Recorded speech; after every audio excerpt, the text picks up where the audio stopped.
על הבעיה התפעולית הקטנה, וברשותכם נתחיל.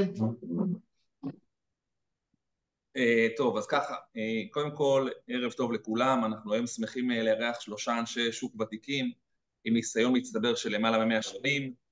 צבי סטפאק, מייסד ובעלים משותף במיטב, יאיר לפידות, בעלים ומנכ"ל משותף בעלים לפידות, ואורי רבינוביץ', סגן מנהל חטיבת ההשקעות בהראל חברה לביטוח. אז קודם כל ערב טוב לשלושתכם ותודה שפיניתם מהזמן שלכם.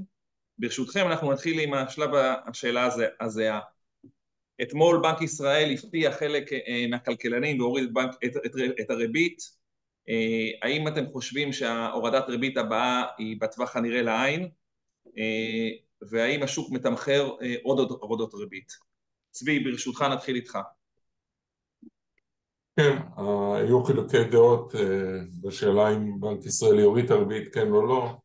אני חשבתי שכן, למרות שלא היה ביטחון בזה, אבל זה לא מה שקובע. מה שקובע יותר מעצם הורדת הריבית זה מה הנגיד אמר בהמשך להחלטה הזו, ובעצם אם מנסים לחשוב מה בכוונתו לעשות, אז צריך לזכור שמה שהוא אמר בעצם בגדול, כמובן שזה תלוי במה שיקרה לאינפלציה, אבל האינפלציה בירידה, מבחינה זו נשמע רגוע. משהו מאוד לא היה רגוע לגביו, זה האמינות הפיסקלית. הוא לא התייחס ישירות לסמוטריץ', אבל זה ברור לגמרי שהוא חושש מהחוסר אחריות פיסקלית, ואז הוא לא יכול ללחוץ על הגז, נגיד, כשגם סמוטריץ' ילחץ על הגז ויפזר כספים לכל עבר. כלומר, מה שהוא מצפה מסמוטריץ', ממשרד האוצר בכלל, מהממשלה, זה להגדיל את תקציב הביטחון, זה כמובן הכרח, אבל במקביל לסגור משרדים, לקצץ, וזה לא רק עניין של כסף, הוא הדגיש את זה, יש פה עניין של מסר לשווקים, עד כמה מתייחסים ברצינות למצב, ולכן אפילו צעדים סמליים שהוא חושב שנכון לעשות, יש בהם איתות לגבי השחקנים הזרים. ובסיכומו של דבר מה שאני חושב שהורדות הריבית יהיו מתונות, הוא ייקח פסק זמן לדעתי, הוא לא יוריד את הריבית מיד בהחלטה הבאה, אלא אם כן הוא ישתכנע שמשרד האוצר פועל בעיניו נכון, וזה די בספק. הוא דיבר גם על העלות מיסים שלא ברור אם תהיינה או לא וכדומה. בסך הכל הכיוון של הורדת ריבית הוא די ברור, גם בעולם, נכון? והשוק מתמחר היום בצורה די אופטימית את קצב הורדות הריבית. אני פחות אופטימי לגבי הקצב של הורדות הריבית. אני חושב שהמגמה היא המגמה, אבל לא הקצב. הקצב שהשוק כרגע רואה לפניו הוא קצת מגזים, נקרא לזה. אגב, בארצות הברית עוד יותר יש הגזמה באופן שבו השוק תופס את הקצב הורדות ריבית שהפד יעשה. אז בגדול מגמה כן, קצב פחות מהיר ממה שמצפים. אז כמה ירידות ריבית אתה חושב שיהיו ב-2024 להערכתך? לדעתי יהיו עוד 3, מקסימום 3 הורדות ריבית, ואם היום הריבית היא 4.5 זה יוריד את זה ל-3.75. אגב, הכלכלן שלנו, אלכס, הוא יותר אופטימי מהבחינה זו ממני, הוא חושב שזה יכול להגיע גם ל-3.25 בסוף השנה הזו, זאת אומרת שיהיו 4 הורדות ריבית. אני מדבר על 1 שהייתה פלוס 3, הוא מדבר על 1 פלוס 4 או 5 אפילו. אז אף אחד לא יודע, גם הנגיד לא יודע מה הוא יעשה בפועל, כי זה תלוי בנתונים. כל נגיד בנק מרכזי לא מקבל את ההחלטות מראש, יש לו תוואי, אבל התוואי הזה כפוף להרבה שינויים. תודה. יאיר, איפה לדעתך הריבית תהיה בסוף 2024? אנחנו רואים את הריבית בישראל באזורים של 3.5 יכולה להגיע, ובארצות הברית לאזור של 4. אוקיי. אורי? כן, עוד שני דברים שרציתי להוסיף באמת בהקשר של השאלה. דבר ראשון, כפי שנאמר פה, בנק המרכזי בישראל הוא לא תלוי רק בעצמו, אלא תלוי גם בעולם. כרגע השוק בארצות הברית מתמחר 6 הורדות ריבית בשנת 2024, וגם באירופה אנחנו לא רחוקים מהרמה הזאת.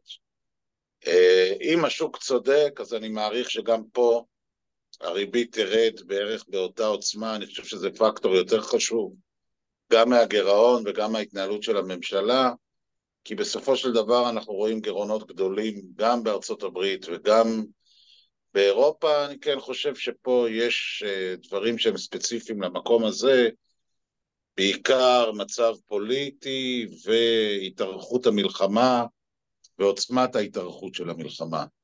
אז אני די שותף שאנחנו בכיוון של מגמה של הורדת ריבית.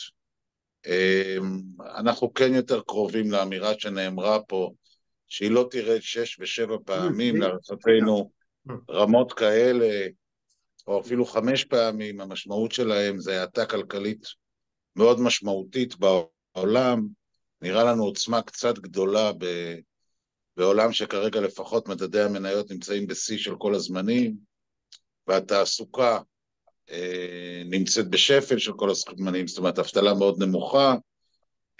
שני הפרמטרים האלה, להערכתנו, לא מצדיקים עוצמה כל כך חזקה, אלא אם כן יהיה סיבוב פרסה מאוד גדול מבחינת השווקים ומבחינת הצמיחה הכלכלית, מבחינת האבטלה. עוד נקודה שכן צריך להזכיר, אחרי שראינו ירידת אינפלציה מאוד מהירה, שחלק גדול מאוד ממנה הגיע בגלל שינוי משמעותי שהיה במחירי חומרי הגלם, הפקטור הזה בהסתכלות שנה קדימה הוא כבר כמעט ולא רלוונטי, וההשפעה שלו תהיה מאוד נמוכה, ולכן בהסתכלות קדימה, יש לנו אולי עוד חודש-חודשיים של ירידה משמעותית באינפלציה בהסתכלות אחורה, ואז איזשהו פלטו, וגם הדבר הזה יכול ליצור איזשהו שינוי בהסתכלות של הנגידים המרכזיים, לכמה ריבית הם רוצים להוריד.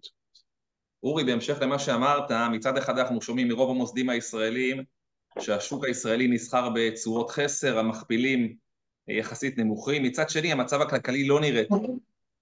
הגירעון וכל ההוצאות של המלחמה שרק ילכו ויגדלו, זה מבשר לא טובות. מצד שני, אם אתה מסתכל מעבר לים, המדדים בארצות הברית מגרדים את רמות השיא. איפה לדעתך נכון להשקיע ב-2024 מבחינה גיאוגרפית? תראה, קודם כל אני חושב שזו השוואה שהיא לא כל כך נכונה, כי אם אנחנו מסתכלים על השוק שלנו מורכב הרבה מאוד מבנקים ונדל"ן. אם אנחנו נסתכל על בנקים ונדל"ן בארצות הברית, אנחנו נראה שהם לא ייצרו תשואות יפות, לא רק בשנה האחרונה, אלא בכמה שנים האחרונות. ואם נסתכל על התמחור, אנחנו דווקא נראה שגם בנקים וגם נדל"ן אצלנו לא מתומחרים בצורה משמעותית יותר נמוך ממה שאנחנו רואים בעולם, הם דרך אגב מתומחרים יותר גבוה ממה שאנחנו רואים באירופה. בארצות הברית הנושא קצת יותר מורכב, כי שם אם מסתכלים על מכפילי הון, היו שם שיערוכים שליליים כל כך דרמטיים, שהם כבר חלקם נסחרים מעל ההון, אבל ההון הוא מאוד מאוד נמוך. גם זה משונה מהארץ. אני חושב שנכון להסתכל, דרך אגב, גם סקטוריאלית במניות, וגם מבחינת כל התיק, אני חושב שנכון יותר היום, כשריביות הן יחסית גבוהות, לעשות תיק שמורכב גם מאג"ח וגם ממניות, ולא רק ממניות, ואני חושב שנכון מאוד לפזר אותו גלובלית, לא רק בארצות הברית. אני חושב שהשוק הישראלי יעשה יותר דומה למה שקורה מחוץ לארצות הברית, כפי שאמרתי, הוא יותר ערך ופחות צמיחה, וזה יותר דומה לאירופה, אולי יותר דומה ליפן. שווקים מתעוררים אמורים ליהנות מזה שהריבית יורדת והדולר אמור להיחלש, ולכן אני חושב וגם מה שאנחנו מיישמים בהראל בפועל היום, זה לא חשיפה רק לארצות הברית בשוק המניות, אלא גם לשווקים אחרים. לגבי השוק הישראלי, יש פה באמת הרבה מאוד סימני שאלה, פוליטיים, גיאופוליטיים. הטענה היא שהוא נראה שוק בסדר, אבל להגיד שהוא מתומחר בחסר משמעותית בדברים שמזיזים אותו קדימה, אני פחות מסכים. אני כן אגיד שהיום הבנקים הישראלים, לדוגמה, שהם מרכיב גבוה בשוק, הם הבנקים הכי יעילים בעולם, חיים הרבה מאוד מתפעול, הרבה פחות מדברים אחרים, ולכן רמת הסיכון בהם, לפחות לשיטתנו, יחסית נמוכה, ופה זה עדיין נראה אפיק אטרקטיבי, למרות שהוא עושה יותר טוב מכל בנקים בעולם, גם בשנה האחרונה, נדמה לי אולי באירופה קצת פחות, אבל 5 ו10 שנים עושה תשואות מאוד יפות, ככה שהוא לא מתומחר בחסר. תודה. יאיר, בינתיים אם אתה יכול לעשות עוד ניסיון אחד להפעיל את המצלמה, אורי, סליחה, אני אשמח. הנה, אני אצלח. ויאיר, הנה אתה, יפה. יאיר, בהמשך למה שאורי אמר על השקעות פה בארץ, איזה סקטורים מעניינים כיום לדעתך בשוק ההון הישראלי? בוא נתחיל בהשוואה יותר נכונה של מה שעשו השווקים, ארצות הברית בעיקר מול ישראל. בארצות הברית יש את המנוע העצום הזה של 7, אני קורא לזה 7 המפלצות, חברות הסף טריליון עד 2 פלוס טריליון וכולי, שהם מרכיבים כ-30% כמעט מה-S&P. זה החלק שמשך ב-50% לפחות ממוצע, תשואה שנה שעברה, את ה-S&P. שאר ה-S&P נמצא לא הרבה פחות מזה. ולכן הפער במובן הזה בשאר החברות של הכלכלה הוא לא כזה גדול היה בשנה שעברה. אני לא סבור שישראל נסחרת בדיסקאונט משמעותי, גם צריך לזכור שבבורסה הישראלית יש מיעוט של חברות צמיחה רציניות, למעשה קח את נייס בעיקר, עם נייס ולמי שזוכר בתחילת המהפכה המשפטית המנכ"ל של נייס רמז שאולי הוא ימחק אותה במסחר בישראל, ואז לא נשאר כלום בכלל הייטק בשוק הישראלי, ורוב החברות הגדולות הישראליות של ההייטק מדלגות על הבורסה הישראלית ונרשמות אך ורק בנסדק ולא מוכנות לבוא אפילו לרישום כפול. אז זה לא אותו סוג בורסה לכן במובן הזה במשקלים הללו. אז אחד, אני לא חושב שישראל בדיסקאונט עמוק, ומעבר לזה אין ספק בעיניי שכלכלת ישראל מאותגרת היום כמו שהיא לא הייתה מאותגרת ב-30-40 שנה האחרונות, אולי אפילו, אולי ב-2000 בזמן האינתיפאדה השנייה של הפיצוצים שהשתלבה עם פקיעת בועת ההייטק, שכמובן בישראל יש לה משקל יותר גדול מאשר אפילו בארצות הברית במשקל היחסי. היינו במצב רע מאוד לאיזה שנה-שנתיים. הסיפור הנוכחי, גם בלי מלחמה בהיקף מלא בצפון, כי אם אנחנו חס וחלילה נגיע לשם, אז הדברים הולכים למקום הרבה יותר גרוע, אבל גם בלי, שבאיזושהי דרך הסכמית ועם התקדשות שתימשך עוד חודש, חודשיים עד הליטני, במתכונת, לא יודע אם כזו ואחרת, אבל מספיק עצימה, והחות'ים שמשגרים לנו כל שני וחמישי איזה מדגם או אחרים, ויש לנו את יהודה ושומרון. הסיפור קדימה לכלכלת ישראל הולך להיות מאוד מאוד מאתגר, כמו שלא היה 30-40 שנה. הסיפור של דבר ראשון עלות המלחמה, וזה עוד פעם כאמור בלי מלחמה מלאה בצפון, אנחנו מדברים פה על בין 100 ל-200 מיליארד, יש כל מיני מספרים, אבל ברור שזה סכומי עתק. אתה מדבר על בעיקר עלות של מילואימניקים? לא, זה הרבה מעבר למילואימניקים. יש לך את הסיפור, העלות של הצטיידות, רק הפגזים והפצצות, ירינו מעל 100,000 פגזים של 155, פגזים של טנקים גם במספרים כאלה, זה כמות מטורפות ובלייט ציוד ענק. בסוף המלחמה, whenever שזה יגיע, אנחנו מקווים שנכריע את החמאס ואת ראשי המרד צריכים לחסל, מה שאפשר לצפות מעזה, בסוף המהלך הזה, תסתכלו על ג'נין, תכפילו ב10 עד 20, זה יהיה עזה. זאת אומרת, הסתובבו שם חוליות, זאת אומרת, מה שנשיג זה שלא יהיו שם את כל ההיקפים המטורפים האלה של הרקטות, וכמובן לא יהיו חטיבות קומנדו מזוודות ומצוידות על ציודים שחכים לך מעבר לגדר ועשו לך את המהלך המטורף הזה ב7 באוקטובר, זה לא יהיה, אבל חוליות של 3-5 דברים כאלה שמצוידות בטח עזוב קלצ'ניקוב, שם יש כל לוחם שני של החמאס הוא עם RPG, והבונקרים עוד יישארו שם רבים וזה. בקיצור, יהיה לנו שם חריש, מה שאתה רואה בג'נין, ועכשיו טול כרם והדברים האלה, תצטרך לעשות פי 10 ברצועת עזה לשנה, שנתיים בטח. העלות של זה, החזקת צבא המילואים, ברור דבר אחד, הרי אהוד ברק טבע לדעתי את הטרמינולוגיה צבא קטן וחכם, אין מושג כזה, עכשיו נצטרך צבא גדול וחכם, תצטרך להגדיל את המסגרות, את הגיוסים בשנה, את ימי המילואים ביפר לעומת מה שהיה לפני המלחמה, את האימונים, את התחזוקה של כל הקווים מכל הכיוונים והפשיטות האלה שתצטרך לעשות. זה משהו, אני חושב שביבי אמר כבר בכנסת שזה לפחות 20 מיליארד שקל שוטף שנתי נוסף. אז יש לנו את העלויות הכבדות מאוד מאוד האלה, ולזה נוסיף את העניין, עוד פעם, כאמור, בלי מלחמה בצפון, יש את הקטע של איך אנחנו מול העולם למשל, ביחסים כלכליים. אני שומע על הרבה מאוד דברים שקשה להבין מאוד מאוד, גם משקיעים שהיו בדרך לישראל עושים הול, אומרים בוא נראה איך הסיפור הזה נגמר. אז תגיד, סליחה שאני פותח אותך, אפשר לדבר על זה הרבה, אבל בתכלס, כן. איזה בסקטור, אז אם אני מבין אותך נכון, אז אני אגיד לך מה אנחנו מעבר בסקטור הביטחוני?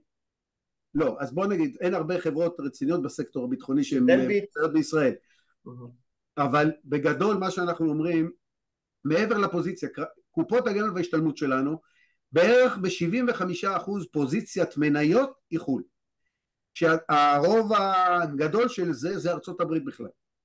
מעבר לזה יש גם את העניין של חברות מוטות, או ישראליות מוטות לעסקים בינלאומיים, שעיקר עיסוק עם טבע כזאת, חיל כזאת ואחרות, וכמובן בהייטק, שזה גם צריך להיות במרכיבים משהו שבטח לא צריך לקטון. כמובן חברה כמו אלביט נהנית מימים שלא היו לה כבר, כל השנים האחרונות זה התפתח טוב, אבל עכשיו זה באמת עם בוקינג וצבר שהולך וגדל מכל הכיוונים, גם מישראל וגם לאירופה. תזכרו שהיה עוד לפני כן את הסיפור של אוקראינה וכל ההשלכות הארוכות הטווח של זה, ועוד יש לנו את הסיפור שלא מדברים עליו כרגע הרבה, אבל הוא כל הזמן מאחורי הקלעים של סין versus טיואן ושאר האזור וכן הלאה. אז העולם הזה זה עולם שלא יציב, הרבה פחות יציב מה שנטו לחשוב לפני כמה שנים שהגענו למנוחה והנחלה, והקטע של המצב בישראל ספציפי הוא הרבה יותר מאתגר בכל המובנים בגלל הבעיות הייחודיות שלנו. תודה יאיר. צבי, לפני המלחמה חלק מאוד ניכר מהפרסומות, מהשלטים באיילון, היו על מדדי ה-S&P, להעביר את הקופות גמל, את הקרנות השתלמות לשם. אז קודם כל השאלה הראשונה אם זה טרנד או לא, כי אנחנו רואים גיוסים לא קטנים בסגמנט הזה של ה-S&P, ודבר שני, מה הרציונל לתת למנהל השקעות לנהל עבורי כלקוח את הקופה במסלול S&P ולא במסלול מניות, שבמסלול מניות הוא יכול לבחור באיזה מדדים להיות ובאיזה לא, הוא לא כבול רק ל-S&P. כן, אז קודם כל, תשובה לשאלה הראשונה, זה ברור זה טרנד ברור שהציבור מחפש את ה-S&P, ויש הרבה חברות שגייסו כסף במכשירים האלה של ה-S&P, ועד עכשיו זה הוכיח את עצמו, אבל אני לא חושב שזו גישה נכונה, כי כמו שה-30% כמעט מניות של 7 המופלאות הרימו את ה-S&P בשנה שעברה, זה יכול גם לעבוד הפוך. זאת אומרת, זה לא פיזור נכון, למרות שה-S&P 500 זה מדד מאוד מאוד מרכזי בעולם. אם רוצים להשיג פיזור גדול יותר, וזה דבר שמתבקש, אפשר לדבר על MSCI העולמי, יש מדדים עולמיים שלוקחים כמה וכמה בורסות. עכשיו, לגבי מנהל השקעות והמניות בחו"ל, אני מדבר, כל הסטטיסטיקה מראה שקשה מאוד להכות למנהל השקעות מיומן ככל שיהיה קשה מאוד להכות את המדדים בחו"ל, כלומר קשה מאוד להשיג יותר מאשר המדד עצמו. בישראל יש הרבה יותר אפשרות להכות את המדד, כי השוק פשוט בארץ הוא פחות משוכלל. אגב, גם משקיעים אמריקאים גדולים לא תמיד מצליחים, או יותר נכון, ברוב המקרים לא מצליחים להשיג יותר מהמדד. לכן, החשיבה שלי מוליכה למסקנה שכשאתה פועל בחו"ל, מעבר לפיזור שאתה יוצר, אתה צריך לפעול יותר באמצעות ETF'ים, סלי השקעות כאלה, ואתה רק צריך לדעת כמובן מה לבחור, האם ללכת על ETF שעיקרו בנקים או ETF כלשהו אחר, יש אינסוף של ETF'ים, כלומר זה פחות סטוק פיקינג, זה יותר בחירה סקטוריאלית וגם גיאוגרפית. זאת אומרת, למשל, שווקים מתפתחים, הזכירו מקודם, אורי נדמה לי, שווקים מתעוררים, ישראל השנה ב-2023 הייתה דומה מאוד בתשואות שלה לשווקים המתפתחים, הם עלו בשיעור של 7% בממוצע, וישראל כמובן הייתה בפיגור גדול אחרי S&P, נסדק, וגם אחרי אירופה. עכשיו צריך גם להגיד עוד דבר אחד כללי יותר, שהשנה שעברה, אני קורא לזה, לימדה אותנו שיעור בצניעות. כי אם הייתם פותחים עכשיו את התקשורת, את העיתונות ואת האינטרנט של סוף 2022, לפני שנה, מה שהייתם רואים זה תחזיות אימים על מיתון, אני מעולם לא האמנתי בזה. בלקרוק, החברה הכי גדולה לניהול נכסים, 9 טריליון דולר סדר גודל, דיברה בצורה ממוסמכת, הכל גלוי, על מיתון שבשנה שחלפה צפוי מיתון שלא היה כמותו, לא פחות ולא יותר. כבר לא מדבר על רוביני וכולי, נבואות הזעם וכדומה. אז לכן, בתקופה כזו של אי ודאות בעולם, יאיר הזכיר, טיואן וסיפורים אחרים כמובן, וגם כמובן בישראל, אז מסקנה מתבקשת לא ללכת לקצוות, ללכת במיין, בקו המוביל של איזור. אנחנו מחזיקים נאמר 70% בערך בחול, 30%, 72, 28, תלוי גם איך סופרים את זה, כי הוזכר טבע היא חברה ישראלית או לא, כי רוב העובדים שלה כמעט כל העסקים שלה בחול, וכו', כלומר יש כאן עניין גם של איך מסתכלים על הדברים, או נייס כמובן. אז ארצות הברית אין מה לעשות, זה צריך להיות היעד העיקרי של השקעות בחול, זה השוק הכי גדול, הכי עמוק, אבל שוב, לפעול באמצעות יותר ETF'ים ופחות סטוק פיקינג, כי זה לא מוכיח את עצמו לאורך זמן. בבדיקות שנעשו בארצות הברית, גם אני בדקתי קרנות נאמנות, למשל, שמשקיעות בארצות הברית וכו'. בישראל כן יש מקום לסטוק פיקינג, ולגבי ישראל אני רוצה לומר, אני מסכים לגמרי השוק הישראלי לא נסחר באיזושהי רמה, כן, דיסקאונט עמוק, וגם אם הוא היה נסחר בדיסקאונט עמוק, אז מול הדיסקאונט העמוק יש שני דברים. אחד, יש לך את התשואות של אגרות חוב, שהם חזרו לקדמת הבמה, המניות זה כבר לא המשחק היחיד בעיר, כמו שנהוג לומר, יש להם אלטרנטיבה באג"חים גם פה וגם בארצות הברית, ששם התשואות גם כן גבוהות של אגרות חוב נניח ל10 שנים וכו'. ובנוסף, יש את החלק הלא סחיר שאני חושב שצריך להיות חלק מההשקעות, כמובן במידה, כי אתה צריך לשמור על נזילות וכו', יש שם לא מעט פוטנציאל לרווח בשנים הקרובות, והשוק הישראלי בהערה האחרונה, אני מאוד חסיד גדול מאוד של הבנקים, הרבה מאוד שנים, בישראל אני מדבר, הם גם הוכיחו את עצמם, כמו שאורי אמר מקודם, בהיסטוריה בתשואות, וגם קדימה, הבנקים יודעים תמיד להרוויח מכל דבר, כבר הם הוכיחו את זה, וגם ההתייעלות, אז יש סיכונים כמובן, הכל זה עסק מסוכן, ויש סיכונים של חברות תשלומים גדולות וכו', אבל אם הבנקים יודעים לייצר אפילו 10% תשואה לשנה, שזה דבר סביר, אני לא מדבר על 17 או 20, כשהם נסחרים ברמות האלה ביחס שווי שוק להון עצמי כמו שהיום, גם השקעה באגרות חוב של ממשלת ישראל, שזה כמובן עסק פחות מסוכן, לא מתחרה במניות הבנקים. אז נכון שזה עסק יותר מסוכן, השאלה רק מה הפרמיה שנדרשת, ולדעתי יש בנושא הזה כשל שוק מתמשך, ולכן בנקים בעיניי זה אפיק אטרקטיבי. נדל"ן אני פחות מתלהב. עוד מעט ניגע גם בנדל"ן. אני רק רוצה לדייק את התשובה או לשאול עוד שאלה בהקשר של המדדים בחו"ל. חלק גדול מהקופות, מהקרנות שמציעות את האלטרנטיבות האלה נקובות בדולר. ופה אני אשאל אותך בעצם שתי שאלות. האם המשקיע הישראלי צריך להגדיל את ההחזקות שלו, את החשיפה שלו לדולר, כשאנחנו מדברים על חיסכון ארוך טווח, ואיך אתה רואה את הדולר בשנת 2024, אחרי שהוא עבר טלטלות רציניות ב-23? רק תגיד את מי אתה שואל. את צבי, ואחרי זה נעבור אליך, אורי. אין בעיה.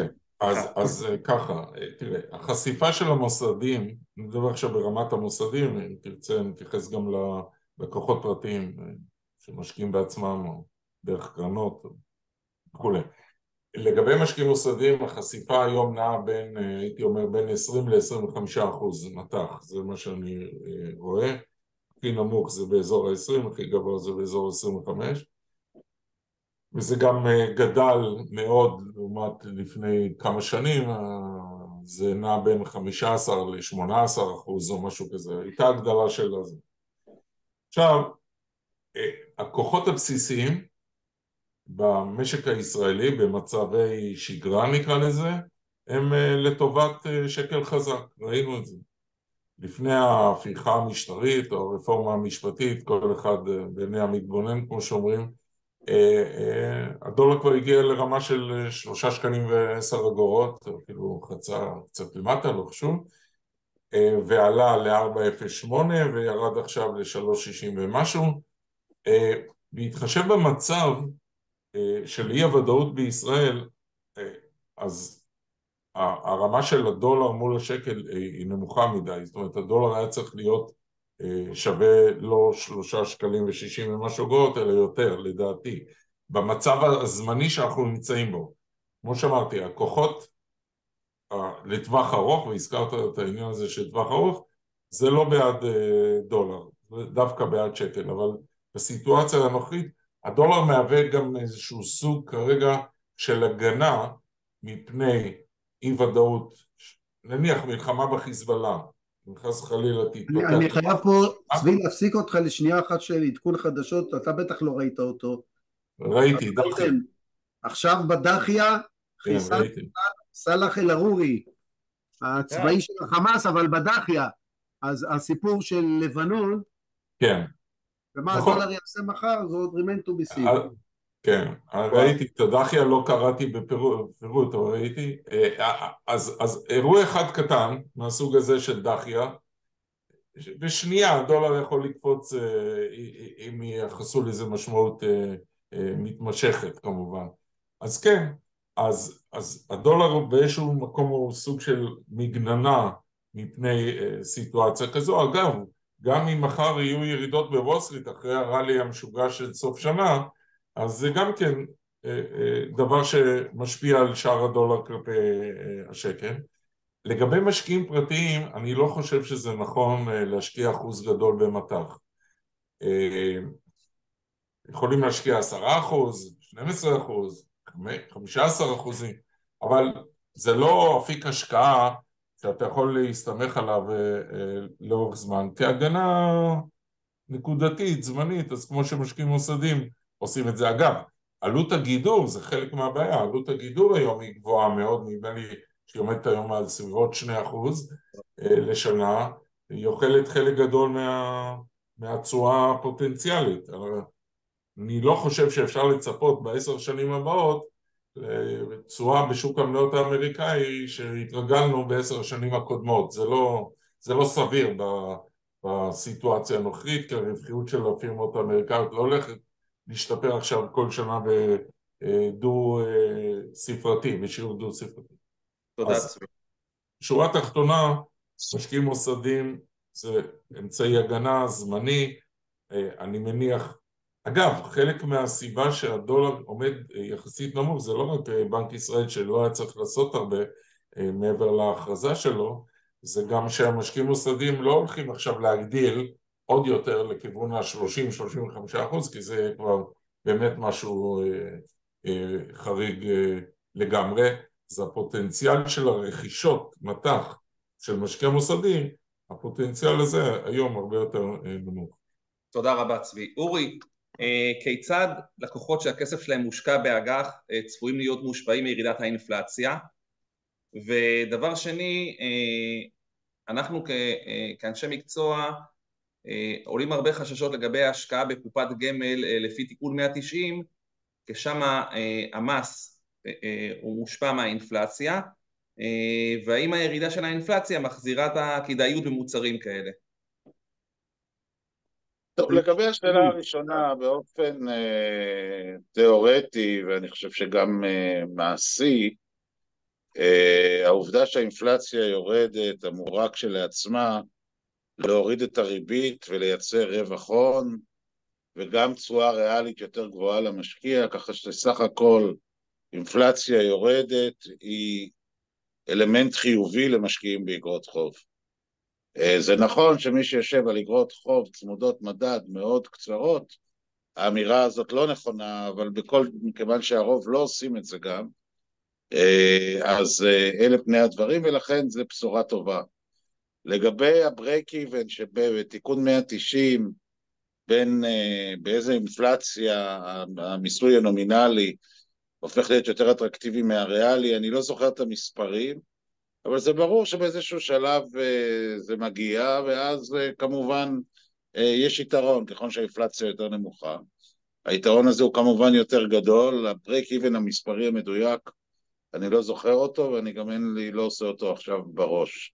אז לגבי שאלתכם, אינפלציה יורדת היא דבר חיובי, גם ברווחי הון, וגם בצורה שוטפת. היום צריך להגיד, אנחנו נמצאים בריביות ריאליות חיוביות, האמת שבארץ כבר יותר נמוכות, דובר פה קודם על חול, בארצות הברית אתה יכול לשבת היום על ריביות ריאליות גם של 3% במח"מים קצרים, בסיכון נמוך, זה בהחלט דברים אטרקטיביים שלא ראינו הרבה מאוד שנים, וזה מתייחס גם למה שאמרתי בהתחלה, שאני חושב, יש פה איזושהי תחושה שמניות הם האפיק היחידי שצריך לשבת בו, כי הוא פשוט עשה עודף תשואה פנומנלי על כל אפיק אחר, גם ב10 שנים האחרונות, ובטח שבשנה האחרונה.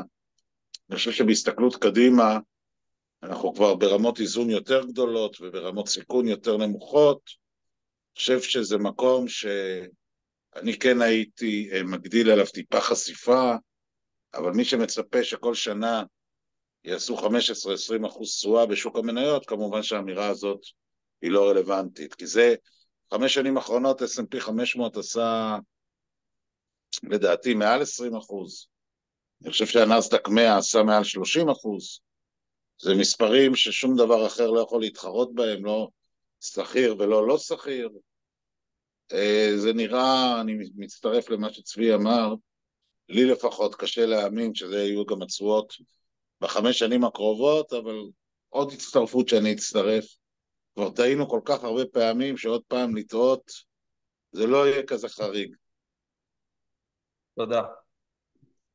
יאיר, לפני כמה ימים שמענו על חברת קופות גמל שמונה לה מנהל מיוחד. זה בהחלט צעד מאוד מאוד חריג ולא נעים, אני בטוח ללקוחות הקיימים. מה העצה שלך ללקוחות שנמצאים איתנו בזום בבואם לבחור גוף שינהל עבורם את החסכונות שצברו בעבודה רבה? אז נתחיל עם, בוא נגיד, רוב המוקשים, וזה שדה מוקשים ענק, קיימים בעולם של השקעות לא סחירות ולא מפוקחות, על ידי רשות שוק ההון, רשות ניירות ערך. בעולמות הללו יש שדה מוקשים ענק, יש עמלות גלויות וסמויות עצומות, ויש הכי הרבה מעשה מרמה בגלל היעדר הפיקוח. אני, בתור מי שהוא לקוח לא מתוחכם, לקוח מתוחכם שיודע איך לבדוק, ויש לו אנשי קשר לבדוק כל מיני דברים על אנשים, הייתי כמעט נמנע לחלוטין מהשקעות מהסוג הזה. כל מיני קרנות, כל מיני נדל"נים וסיפורים שהם תמיד מבטיחים במצגות. והיסטוריה פנטסטית, היו כל כך הרבה פיאסקואים, ועוד יהיו כל כך הרבה פיאסקואים, שבמקומות האלה אני כמשקיע שאינו מתוחכם הייתי נמנע מלהשקיע. זה דבר ראשון, כהזרה. עכשיו, בגדול בניהול השקעות, אם אתה הולך לקבל שירותים, אתה צריך ללכת לטעמי לגוף ותיק, שיש לו מוניטין מקצועי לאורך זמן, גם כגוף הגון וגם כמקצועי, עם כיסים עמוקים רצוי ועם ביטוחים גדולים, כי אחרת ביום פקודה אז תמיד אם יש דברים שהם מעבר לחריגות או טעויות מקצועיות אלא מעבר, אז תמיד יש לך כתובת והמוניטין יש לו משמעות לארגון, וכמובן שמפוקח על ידי גם רשות שוק ההון וגם רשות ניירות ערך. כשזה קיים במשולב, הסיכוי לרמאות, וגם בעולם השכיר האפשרויות הן מצומצמות ביותר, ושם הדברים הם סיכוי הכי פחות להסתבך בכל מיני דברים, כמו שבסלייס לפחות לפי העיתון מדברים על 800 מיליון שקלים שעשו דרכם לא יודע 12 קרנות שמנהלות על ידי איזה GPs בכלל, זה מקרוב באו, אני מבטיח לך בלי שאני יודע מראש, זה לא בלקסטון ולא ברוקפילד ולא אף אחד מהחבר'ה המוכרים. ולאן הכסף עשה דרכו באמת, ומה יוכלו להחזיר ממנו, אני מאחל הרבה הצלחה לחברים ששמו כספם במקום הזה, ואני חושש שחלק משמעותי ממנו אסור לו לחזור. אוקיי, צבי, נחתוך קצת לכיוון של נדל"ן. אנחנו שומעים, אני שומע הרבה דברים, הרבה רעיונות לגבי עלייה לארץ, מעבר מקצוות של הארץ למרכז, הזדמנויות שיווצרו ברגע שהריביות ירדו. איך אתה רואה את תחום הנדל"ן בתקופה הקרובה? נדל"ן למגורים הכוונה. כן, טוב, ראינו את התגובה של הנדל"ן, במיוחד אתמול להורדת הריבית של בנק ישראל, מדד הנדל"ן עלה סדר גודל בתגובה של יום אחד בסדר גודל של 4%, כמובן שכולם מבינים שהורדת ריבית משחקת לטובת הנדל"ן, לא רק הנדל"ן למגורים, אלא חברות נדל"ן מניב וכולי, שם זה יותר עניין של ריבית לטווח ארוך, אבל הריבית לטווח קצר גם משפיעה על הריבית לאורך זמן, על הריבית לטווח ארוך. עכשיו, יש את הסיפורים האלה שהזכרת עכשיו על ראייה וכולי. אני חושב שזה, לא רוצה להגיד סיפורי מעשיות, אבל הקבלנים יודעים להציג את הדברים, הקבלנים, יזמים, באופן שנוח להם, ולעורר את השוק הזה מהתרדמה שאחזה בו עוד לפני המלחמה והחמירה עם המלחמה. כשאתה מנתח את המגמות בשוק הדירות, בוא נזכור שלא כל כך מזמן הייתה לנו שנה שלמה שהמחירים עלו ב-20%. אז מאז המחירים ירדו, והיום בהסתכלות של 12 חודשים אחורה, המחירים כבר מתחילים להראות בסימן ירידה 12 חודשים אחורה, אבל אני חושב שהמגמה הזאת תימשך, מלאי הדירות הוא מאוד גדול, הירידה בפועל אגב היא יותר גבוהה ממה שלשכה מרכזית סטטיסטיקה מפרסמת, מכיוון שקבלנים עושים כל מיני משחקים, העיקר להראות שהמחירים לא יורדים או לא יורדים חזק. כל הנושא של תשלם עכשיו 20%, בסוף 80%, אני אוותר לך על מדד תשומות הבנייה, אני אתן לך מטבחים יותר טובים, כל מיני דברים שהלשכה מרכזית סטטיסטיקה מתקשה ולא יכולה לקמת אותם. אז אני חושב שהירידה היא יותר חזקה, מה שקרה עד עכשיו ירידה יותר חזקה ממה שבעצם מפורסם. גם הקבלנים הם בלחץ, חלקם ממונפים, בעיקר, שוב, החברות הקטנות יותר, הם בסכנה יותר גדולה, והיו בתקשורת כל מיני מקרים, ואני חושב שעוד יהיו לנו לא מעט מקרים של חברות קבלניות לבניית דירות או יזמים ייפלו, אלה שהם ממונפים ואלה שיותר קטנים שיש להם פחות נגישות לאפשרות למחזר חובות וכו'. גם אחרי הורדת הריבית, הריבית שרובצת עליהם היא מאוד גבוהה, והמחירות נעצרו, וכל חודש הריבית מצטברת, ואין מחירות, והבנקים מתחילים ללחוץ. אבל זה לא רק סיפור של קבלנים אגב, זה גם סיפור של משפרי דיור. יש תופעה, ואני מכיר לא מעט אנשים שקנו דירות מתוך מחשבה שהמחיר יעלה, ולא מכרו את הדירה שלהם, כי היו בטוחים שהמחיר יעלה, ואז עדיף לחכות כמה שאפשר כדי למכור את הדירה, והיום הם תקועים בעצם במרכאות עם שתי דירות, אחת שהם גרים בה, והשנייה שהם אמורים לגור, וזאת שהם גרים בה הם עדיין לא מכרו, וזה יוצר גם כן תוספת לחץ. אז מכל הבחינות שאני מסתכל, אני חושב שהמגמה של ירידת מחירי הדירות תימשך. עכשיו, לגבי הכדאיות, האם לקנות דירה היום או בעוד שנתיים וכו', אני מפריד באופן נורא ברור, לא דווקא בסיטואציה הנוכחית, תמיד, בין משקיע לבין מי שרוצה צריך קורת גג, ואין לו פתרון אחר, אין לו הורים שהוא יכול לגור איתם או דברים מהסוג הזה.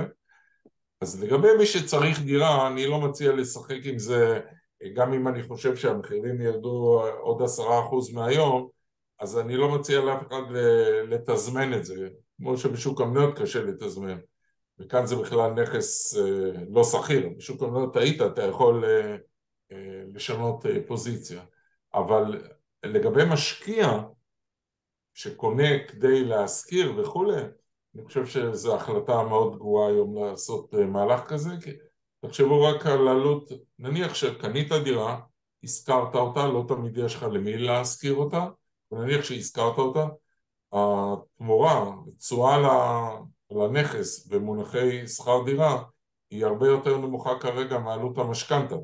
אז מה עשית פה? אז אתה חייב להתבסס על זה, אני כבר לא מדבר על מס רכישה, שלוקח לך בערך 3 שנים בכלל להחזיר אותו, אם לא יעשו בו שינויים. 3 שנים מהשכר דירה יכסה את זה, בינתיים יש לך משכנתא, אז זה ממש לא חכם לבנות על זה שמחירי הדירות יעלו. כי גם אם יעלו, זה שאלה גם כמה יעלו. אני לא רואה בשנתיים הקרובות סיטואציה של עליית מחירים. אם כל הבנייה תיעצר כי אין פועלים ואין, אני חושב שהבעיה הזו גם תיפטר בקרוב, אבל גם אם הבנייה תיעצר למשך תקופה מאוד ארוכה, ברור שבמשך הזמן עלולה להיווצר בעיה של ביקוש מול היצע, אבל זה לא משהו. תודה רבה על התשובה המפורטת. אורי, אנחנו בשתי חזיתות, גם בדרום וגם בצפון, ולכולנו ברור שהסיפור עם החיזבאללה בצפון זה אופרה אחרת לגמרי. מה הסבירות שאתה חושב שהדירוג של מדינת ישראל ירד ב-2024? בגלל הגירעון, בגלל התוצר? תראה, אני מחלק את זה לשתיים. כשאנחנו מסתכלים היום דה פקטו על איגרת חוב של ממשלת ישראל ועל המרווח בחול, בדולר או ביורו, ועל המרווח שהיא נסחרת, היא נסחרת כבר בקבוצת ה-A כבר די הרבה זמן, ומאז 7 באוקטובר ביתר סט. זאת אומרת, מבחינת הסיכון שהשווקים הבינלאומיים מתמחרים על ישראל, זה לא דאבל A מינוס, אלא זה קבוצת ה-A. זה כבר קיים, זה כבר ישנו. אבל אין לו את הסטמפה של סוכנויות הדירוג. וזה כבר לא קשור לסוכנויות הדירוג. אני מעריך שהורדת דירוג של סוכנויות הדירוג כן תשפיע לדוגמה על המטבע אולי מעט יותר, ותיצור אווירה פחות טובה. אני חושב שיש לזה הסתברות, אני אענה למה קשה לי לענות על זה, כי אני חושב שזה מאוד תלוי במי תהיה הממשלה, מה יגידו לחברות הדירוג, מה יהיה האמון, האם הממשלה תבוא ותגיד הגירעון שיצרתי פה ב-2024, ודיברו על זה גם צבי וגם יאיר, שהולך להיות אסטרונומי, האם אני מתכוונת להוריד אותו ב-2025, כי אם מדינת ישראל הולכת לגירעון של 6% תוצר ב5-10 שנים הקרובות, אז הדירוג לא רק ירד פעם אחת, הוא ירד 3 פעמים. אבל אם אנחנו מגדירים את זה כאירוע חד פעמי, שממנו הולכים למקום אחר, וזה מאוד תלוי בהתפתחויות הפוליטיות שאין לי שום יכולת לחזות אותן, אז הדבר הזה לדעתי גם מבחינת סוכנויות הדירוג, לאור העובדה שאבסולוטית החוב שלנו לא כל כך גבוה, והוכחנו בעבר שאנחנו גם יודעים להוריד אותו, אני חושב שתהיה טולרנטיות, אבל אני כן, שורה תחתונה, אני לא חושב שזה דרמה כזאת גדולה מבחינת מדינת ישראל, כי היא כבר שם. אוקיי. טוב, יאיר, לקראת סיום, יש לך משהו להגיד לנו? אולי קצת אופטימי? עוד איזה חיסול?